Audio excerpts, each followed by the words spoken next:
Let us now return to the concept of a distance, which we sometimes will also call metric. Recall that a distance is defined between 2 points in a space. In other words, it takes 2 points and gives a real number as output. That is, distance is a function from x cross x to R, where x is some space. In our case, x is equal to Rn. We further discussed that we will call such a function distance if and only if it satisfies some properties. The first of these properties is called positivity, which states that distance between any 2 points has to be greater than or equal to 0.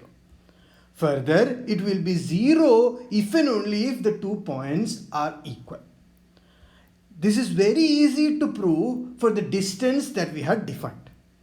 The distance we defined was equal to norm of x minus y, and from the properties of norm, we know that norm of x minus y is always greater than or equal to 0. And it is equal to 0 if and only if x minus y is 0, or in other words, x is equal to y. The second property is called symmetry. It states that the distance between x and y has to be equal to the distance between y and x. The proof of this is very simple, and therefore I am going to leave it as an exercise. The third and the most important property is called the triangle inequality. It states that if you are given 2 points x and z, then for any other point y, the distance between x and z is less than or equal to the distance between x and y plus the distance between y and z. Now notice the distance between x and z is equal to norm of x minus z, and we are supposed to show that that is less than or equal to norm of x minus y plus norm of y minus z. But we can rewrite norm of x minus z as norm of x minus y plus y minus z.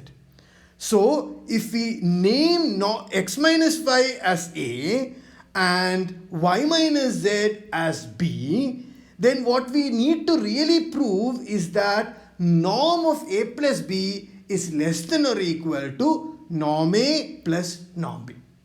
And this is what we are going to prove next. Let us repeat. Given any 2 points x and y in Rn, we need to prove that norm of x plus y is less than or equal to norm x plus norm y. As both sides are positive, this is equivalent to proving that norm of x plus y whole square is less than or equal to norm x plus norm y the whole squared. Now, we have seen before that norm of x plus y whole square is equal to x plus y dot x plus y, which can be simplified as norm x square plus 2 times x dot y plus norm y square.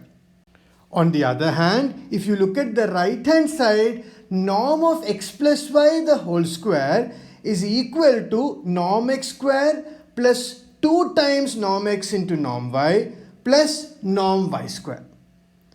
Therefore, by comparing the two different sides, we see that norm of x plus y the whole square is less than or equal to norm x plus norm y the whole square if and only if 2 times x dot y is less than or equal to 2 times norm x into norm y.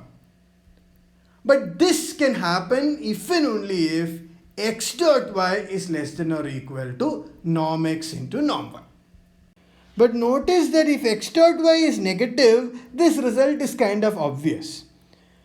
And in fact, a stronger result is actually true. We can prove that mod of x dot y is less than or equal to norm x into norm y. And this is a famous result known as the Cauchy-Schwarz inequality. And this is what we are going to prove. And the proof of this result will complete the proof of triangle inequality. Let us repeat. Cauchy-Schwarz inequality states that given any 2 points x and y in Rn, mod of x dot y is less than or equal to norm x into norm y. To prove this, we will again use the geometric understanding of dot product. Take the component of x along y, and we have seen that this is equal to x dot y by y dot y times the vector y.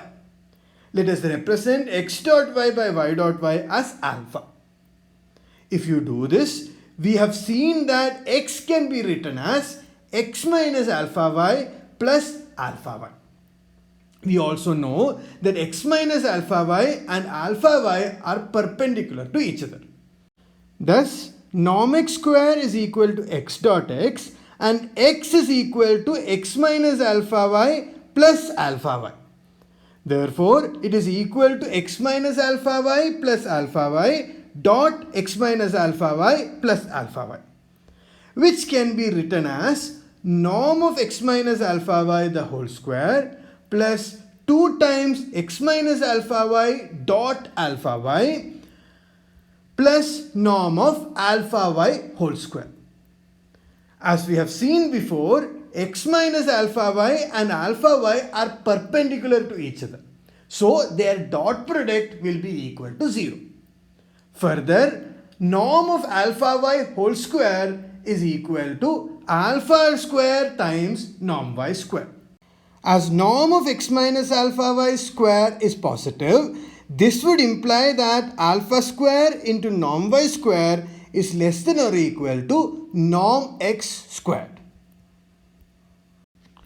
But recall that alpha is equal to x dot y by y dot y and y dot y is equal to norm y squared. Therefore, alpha is equal to x dot y by norm y squared. Therefore, alpha square into norm y square is equal to x dot y square divided by norm y power 4 into norm y square, which is equal to x dot y square divided by norm y square. Therefore, the earlier inequality alpha square into norm y square is less than or equal to norm x square will imply that x dot y square divided by norm y square is less than or equal to norm x square. This can be simplified as x dot y square is less than or equal to norm x square into norm y square. And this was exactly what we wanted to prove. Having proved Cauchy-Schwarz inequality, we have completed the proof of triangle inequality. Thus, this function has all the properties we required it to have. Finally, notice that while proving the triangle inequality, we had kind of proved and used another result. We have shown that if x and y are two perpendicular vectors in Rn, then norm of x plus y whole square is equal to norm x square plus norm y square.